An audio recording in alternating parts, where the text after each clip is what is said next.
आपने 370 लगाया क्यों? कसमें खा के कहा था बीजेपी के लोगों ने खत्म हो गया आतंकवाद। 56 इंच वाले हो ना, ये 56 इंच चूहे से भी बड़ा दिल नहीं है। मगर सोनिया गांधी जी की आंख में आंसू उसके लिए नहीं आए, बटाला हाउस इनकाउंटर के आरोपियों के लिए आए थे। इनके नेता वकील का चोला ओढ़ के रात 3 बजे जाके सुप्रीम कोर्ट को जगाते हैं और फिर कहते हैं कि अफजल तो हारात का मारा था। ये गद्दी छोड़े जाए, घर जाए, भगाया जाए, इनको खींच के नीचे उतारा जाए।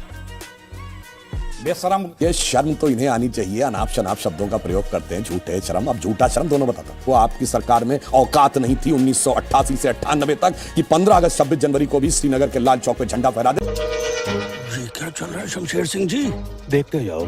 मैं अब एक स्टेटमेंट दिखाता हूं, फिर मैं अखिलेश जी से शुरू करूंगा, फिर सुधांशु जी पे आऊंगा। फारूक अब्दुल्ला ने क्या कहा? बंदूकें हटाइए, यानी सेना हटाइए, पत्थरबाजी फिर शुरू हो जाएगी। क्या ये उचित है? फारूक अब्दुल्ला का कहना है। इसका जवाब अखिलेश जी से लूंगा। सुनते हैं फारूक अब्दुल्ला ने क्या कहा। हर घर के सामने आपका एक सिपाही खड़ा है, बंदूक लेके खड़ा है, मॉडर्न बंदूक लेके खड़ा है। क्या उसने मरना है? जिस दिन बंदूक उठ जाएगी देखना किस तरह पत्थर पड़ेंगे। जब अंग्रेज भी यहाँ 200 साल थे, वो भी ये कहते थे हमने ये रहना है। आप समझते हैं कि हर एक चीज परमानेंट है? अरे हम परमानेंट नहीं है इस दुनिया में।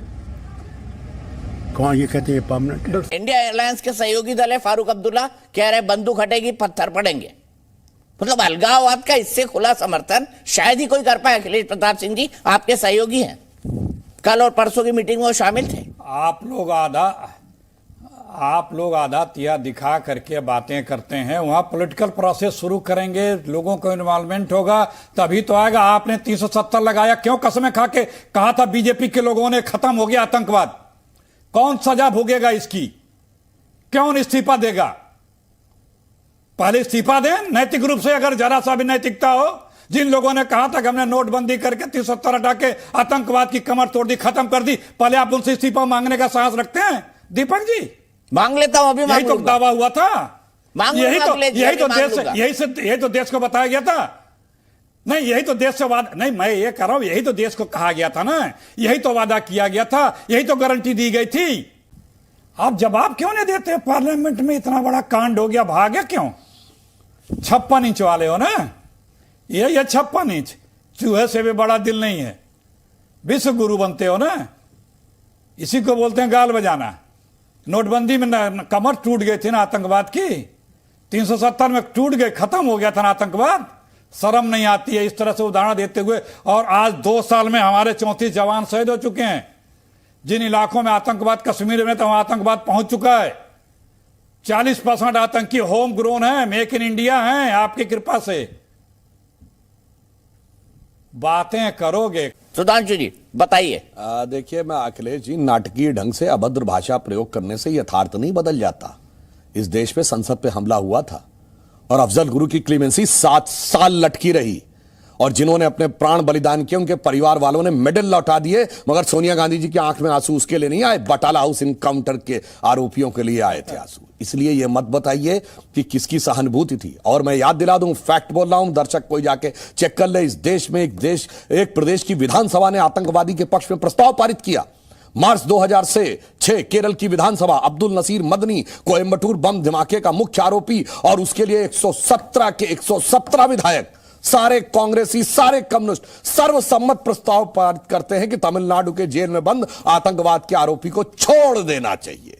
इनके नेता वकील का चोला ओढ़ के रात 3 बजे जाके सुप्रीम कोर्ट को जगाते हैं और फिर कहते हैं कि अफजल तो हारात का मारा था। अफजल हम शर्मिंदा हैं, तेरे कातिल जिंदा हैं। इसके साथ जाके कौन खड़े होते हैं? Rahul Gandhi. Video footage available है। मेरे भाई, कातिल कौन था? आपकी सरकार ने फांसी दी थी ना, तो कातिल यूपीए सरकार या कातिल सुप्रीम कोर्ट या कातिल राष्ट्रपति? फैक्ट पे बात करिए, ये इधर उधर करने से कुछ नहीं होगा। अरे भैया, सिर्फ झूठ बोलना। इलेक्टोरल सुप्रीम कोर्ट तक कह रहा, 10 साल 9 साल से ज्यादा करीब हो रहे हैं, 8-9 साल, 7 साल हो रहे हैं। इलेक्टोरल प्रोसेस नहीं शुरू कर रहे हो आप। जब चुनाव होगा, भागीदारी बढ़ेगी तो शांति आती है। स्थानीय सरकार होने से कई लाभ मिलते हैं। और सबसे पहला दोस्त तो यही नहीं लोगों का, जिन लोगों ने कहा था ये गद्दी छोड़े जाए, घर जाए, वो हटाए जाए। वो लोग इतने झूठे वादे करने के बाद अभी भी स्थिति तना इतनी भयावह हो रही है, तो क्यों बने बैठे हैं कुर्सी पे? भगाया जाए, इनको खींच के नीचे उतारा जाए।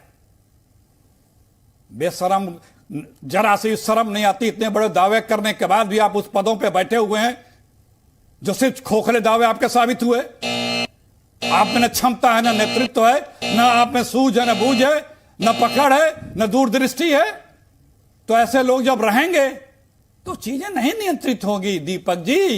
ये डींगे हाँकने वाले हैं, जैसे मैंने कहा गाल बजाने वाले। गाल बजाना इसी को कहते हैं कि ये सब कंट्रोल हो जाएगा। आप कितना शोर मचाया, आप लोगों ने भी खुद झाल मजीरा बताया, तोड़ दी कमर, बैठ गए कमर। सवाल पूछ लो सुधांशु जी से। दीपक सुधांशु जी बताइए, मुझे एक सवाल का जवाब दीजिए। पहले सुनिए, 90 सेकंड के 2 इनको मिल गए स्लॉट, तो अब मुझे मौका दीजिए, मैं जवाब देता हूं। ठीक है, मैं सिर्फ एक सवाल पूछना चाहता हूं। पूछिए। अखिलेश जी का कहना है कि असफल हो गए प्रधानमंत्री और गृह मंत्री, जो वादा किया था उस पर खरे नहीं उतरे, इस्तीफा देना चाहिए उनको। देखिए, शर्म तो इन्हें आनी चाहिए। अनाप शनाप शब्दों का प्रयोग करते हैं, झूठे शर्म। अब झूठा शर्म दोनों बताता। अरे क्या बोल रहे हैं फारूक अब्दुल्ला कि बंदूक हटा लो तो पत्थरबाजी होगी? मतलब पत्थरबाजी नहीं हो रही है ना, उसके बाद भी शर्म नहीं आ रही आपको ये बोलते हुए? आपका सहयोगी बोल रहा पत्थरबाजी करने की औकात नहीं रह गई। अब आइए झूठ बोलता हूं। आपने क्या सरासर झूठ बोला? महबूबा मुफ्ती का वो बयान कि तिरंगे को कंधा देने वाला नहीं मिलेगा, ये 5 अगस्त 2019 को धारा 370 हटने के बाद का है, हमारे साथ रहते हुए नहीं। और उस समय उनका पूरा बयान ये था कि हमें आईन ने एक झंडा दिया था, नहीं कश्मीर के झंडे की बात कर रहे थे जो आपकी सरकारों ने दिया था, वो झंडा जब तक हमें वापस नहीं मिलेगा तब तक तिरंगे को झंडे देने वाला नहीं रहेगा। जनाब, अब 15 अगस्त और 26 जनवरी को आपकी सरकार में औकात नहीं थी 1988 से 98 तक कि 15 अगस्त 26 जनवरी को भी श्रीनगर के लाल चौक पे झंडा फहरा दे। अखिलेश जी से कहूंगा, वरिष्ठ नेता हैं, उन्हें अपना भाषा शैली और जैसे परिपक्व रहने की अपेक्षा रहती है। अभी जाके रिवर्स करके देख लीजिए, इन्होंने कहा आतंकवाद की घटना 200 गुना बढ़ गई, 200 गुना बढ़ गई। इसे क्या कहेंगे, गाल बजाना या दिमाग खराब हो जाना? मैं चुनौती से पूछता हूं, 200 छोड़िए, 20 घटनाएं बताइए जम्मू कश्मीर के बाहर की आतंकवाद की, बताइए। मेरा टर्म खत्म, बोलने दीजिए इनको। अरे जम्मू कश्मीर की बात की मैंने। बोलिए 20 घटनाएं जम्मू कश्मीर की, बड़ी है। 200 गुना बोला भाई। 100 हद होती है वाहियात पने की बहस करने की। सरकारी 200 गुना वर्ड बोल देते हैं, कुछ भी बोल देंगे आके। अरे अब मैं जवाब 200 गुना कश्मीर में बढ़ी है, 200 गुना बढ़ी है, ताकि कमर तोड़ 200 गुना बढ़ी है कश्मीर में। करे 200 गुना हो गई। अरे जनाब, आप लोग 50 साल की सबसे बड़ी महंगाई, और ये 75 साल में पहली बार ऐसा हुआ कि 145 सांसद बाहर हो गए। अरे भैया, इसमें वो दौर भी शामिल था जब सारा विपक्ष बाहर ही नहीं था, जेल में था, और ऐसे जेल में था कि कोर्ट भी नहीं जा सकता था, सुनवाई भी नहीं हो सकती थी, मीसा लगा था, maintenance of internal security act, emergency में। हाँ भाई, कैसी लगी आगे स्वाद?